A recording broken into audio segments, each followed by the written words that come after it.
What if I told you that the secret to getting more done, feeling less stressed, and actually enjoying your life isn't about adding more to your plate?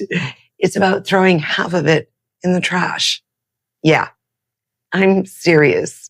Stay with me for the next few minutes because what we're diving into today might just flip everything you thought you knew about productivity, success, and living a meaningful life completely upside down. This is Hope Regained, and we're talking about essentialism, aka how to do less, but better. Let's go.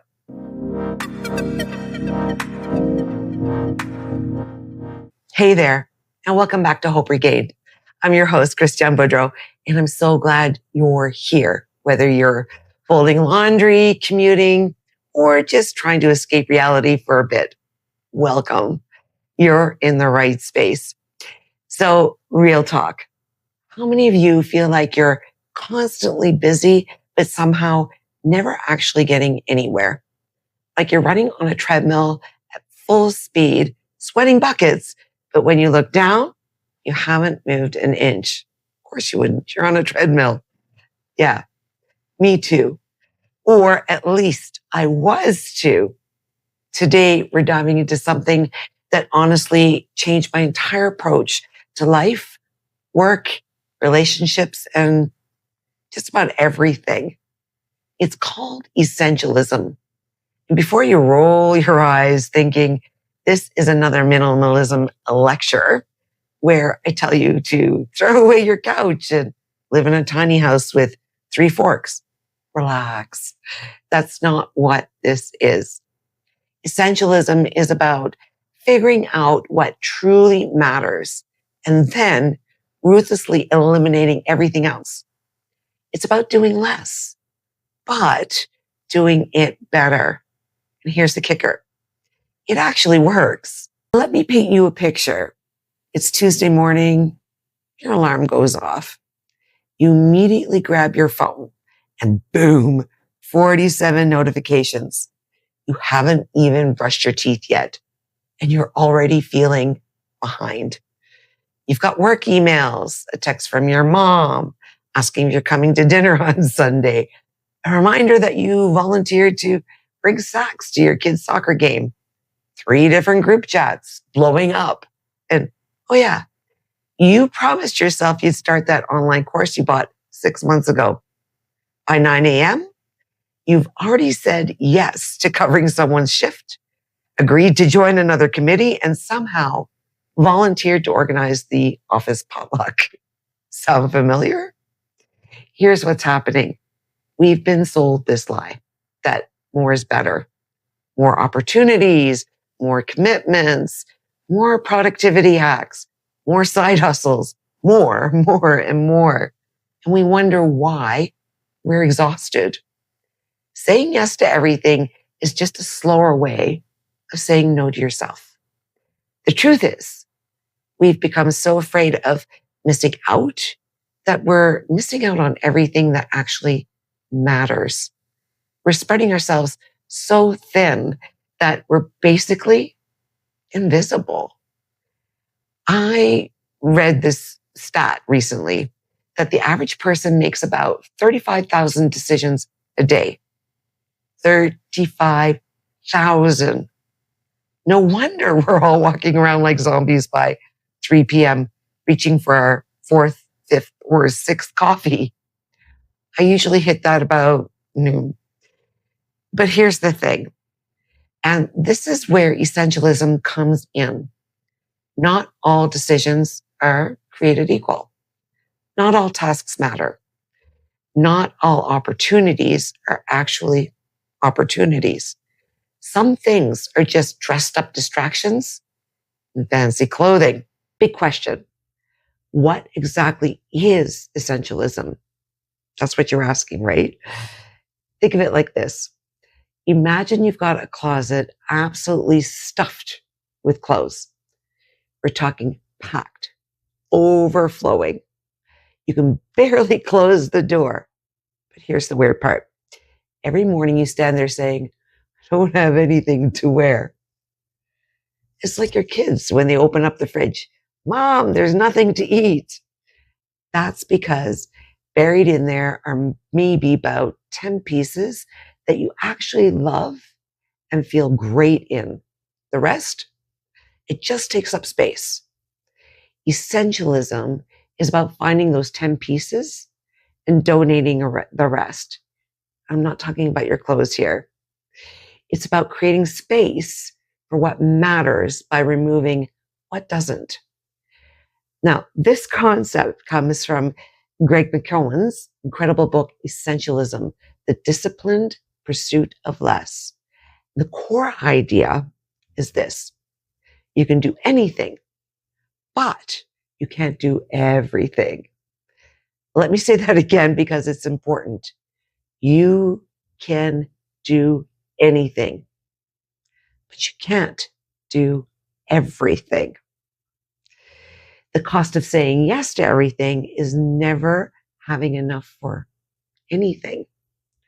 Essentialism isn't about doing more things faster, and it's not about time management or productivity hacks or waking up at 4 a.m. Though, if that's your thing, cool. I'm not too far behind you. It's about doing the right things, the essential things.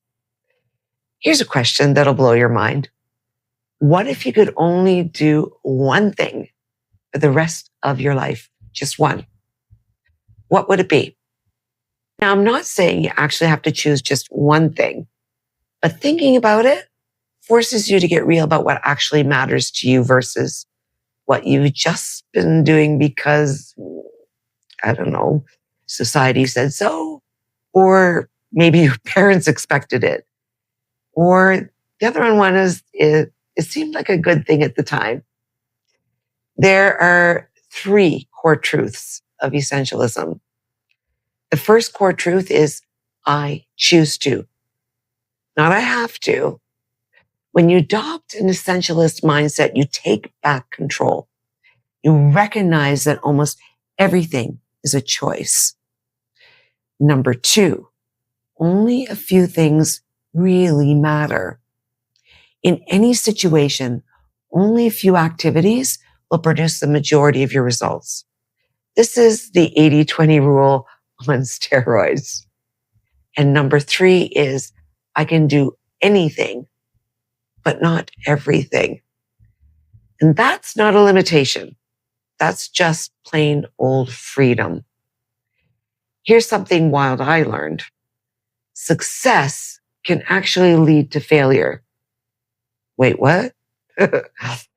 Let me explain. Let's say you're really good at something. Maybe you're, I don't know, talented graphic designer. People notice. They start asking you to do stuff. Before you know it, you're saying yes to every project because, hey, opportunities, right? But then you're designing logos, doing web layouts, creating social media graphics, teaching workshops, serving on a design board, mentoring junior designers. Suddenly, you're not doing what made you successful in the first place. You're not creating the thoughtful, innovative work that you love. You're just busy. This is what McKeown calls the paradox of success. Phase 1, clear about what you want to achieve. Phase 2, you achieve success. Phase 3, you gain a reputation and get more options and opportunities. Phase 4 becomes spread way too thin. And phase 5, you lose clarity about what you're actually trying to do. And boom, you're back to square one, except now you're exhausted and resentful. Success isn't about climbing every mountain in sight. It's about choosing the one that matters and planting your flag at the top. I've been there. And maybe you have too. You work hard, you get recognized, and suddenly everyone wants a piece of you. And because you don't want to let people down or miss opportunities. You say yes to everything until you burn out. How do we actually do this? How do we become essentialists? It breaks down into 3 simple steps. The 3 E's: explore, eliminate, and execute. So step number 1 is the explore part. This is about creating space to think. When was the last time you just sat? Not scrolling, not watching something, not optimizing your time, just sitting and thinking. Essentialists, they build in the time for exploration. They read, they observe, they play, they sleep. Yes, sleep is essential. Shocking. I know. Ask yourself, what's essential? Not what's urgent, not what's expected, not what make you look good on Instagram. What's essential to your purpose, values, your well-being, and most of all, your relationships? Here's a practical exercise. For the next week, track how do you spend your time? Every single thing. You might be shocked to discover you spend 3 hours a day on your phone, but don't have time to call your best friend. Huh? Step number 2 is eliminate. Cut out the trivial many. And this is the hard part. This is where you actually say no. And I get it. Saying no feels terrible. We're wired to please people. We don't want to disappoint anyone. And most of all, we don't want to miss out. But here's the truth. Every time you say yes to something that's not essential, you're saying no to something that is. Every yes that you give away is a no you're giving to yourself. So how do you decide what to eliminate? Well, here's the 3-question filter I promised you earlier. Number 1, does this align with my values and goals? Number 2, is this something only I can do? Number 3, will this matter in 1 year? If the answer to all 3 is no, it's probably not essential. And look, I'm not saying you should never do anything nice for people or that every single thing has to be deeply meaningful. Sometimes you help a friend move because that's just what friends do. But you don't have to say yes to every single request. You don't have to say yes to every invitation or opportunity that comes your way. Learn to say, that sounds great, but it's not a fit for me right now. Or even better yet, thanks for thinking of me, but I can't commit to that. You don't owe everyone an explanation. And step number 3 is execute. You make it effortless. Once you know what is essential to you and you're eliminating the rest, you need systems to make execution as easy as possible. Essentialists create routines. They remove obstacles and they prepare. Preparation is everything. For example, if writing is essential to you, don't just find time to write a book. Block it in your calendar like it's a doctor's appointment. Prepare your space the night before. Remove all the distractions. Make the essential so easy that you can't not do it. Here's a secret. When you're only focusing on a few essential things, you actually have the energy and space to do them really, really well. What does this look like in real life? Well, let me give you an example of my own life, since I love to share and be vulnerable, right? A couple of years ago, I was doing everything. I was working 12 hours a day at a full-time job, working my side hustle with my own clients, trying to keep up with regular household chores, spending time with friends and family when I could squeeze it in, and still taking time to support my coworkers and take on the extra because there was no one else to do it. I was drowning. And the worst part, I wasn't doing any of it well. I was just surviving. Well, not really even that. More like barely existing. Then I woke up. I had a light bulb moment. I thought, what's actually essential to me? And my answer was earning enough, working to cover the bills, and some extra for fun. You always got to try to find that in there. Spending time with the people I love and building on those special relationships and discovering who I wanted to be when I grow up. Something truly of deep meaning that could really excite me when I get up out of bed every day. That's it. 3 things. So I started saying no. I left my job in pursuit of something that had room for all the other important things. I stopped chasing new clients for my side hustle and limited to the great ones I already had relationships with. And I stopped trying to reply to every single email within 5 minutes.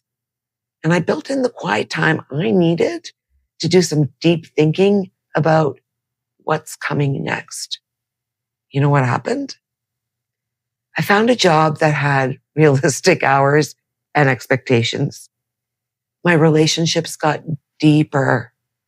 I actually had energy at the end of the day. I stopped feeling like I was constantly failing because I wasn't doing enough.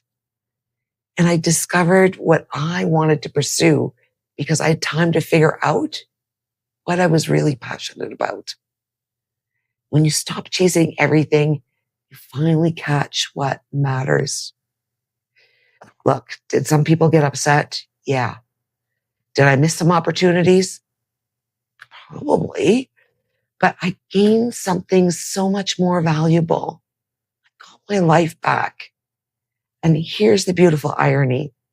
When you focus on less, you often achieve so much more because you're putting all of your energy into the things that actually move the needle instead of spreading it across a million things that don't really matter. Let's face it. We live in a world that's constantly screaming at us to do more, be more, achieve more, buy more, hustle more. But what if the answer isn't more? What if the answer is less, but better? What if instead of adding things to our lives, we need to just subtract? What if the path to the life we actually want isn't the door that says more, but through the one that says essential? I want to leave you with this challenge. This week, try to identify one thing you're currently doing that's not essential. Just one. Let it go. Maybe it's a commitment that drains you. Maybe it's a habit that doesn't serve you. And maybe it's a relationship that's become toxic. Maybe it's just clutter, physical or mental, that's taking up all your space, physical or mental. Let it go. Create space. See what happens. And if you want help with this, of course, I've created a free worksheet that walks you through the whole Essentialism process. And you can grab that over at www.hoperegain.com/blog. It's got reflection questions, the 3-question filter, and a planning template to help you identify and protect what's essential in your life. Remember, you are not put on this earth to do everything. You were put here to do the essential things that only you can do. So do less, but do it better and watch your life transform. Thanks for hanging out with me today. And if this resonated with you, do me a favor, share it with someone who needs to hear it. We want to build a strong community that supports each other and lifts each other up. And leave a comment below, letting me know one thing you're going to let go of this week. I read every single comment. And you know what? This could help somebody else too. Help lift someone else up by sharing. Until next time, keep choosing hope. Keep choosing what's essential. And remember, you're doing better than you think. Hang in there. You're worth it. I'll see you next week.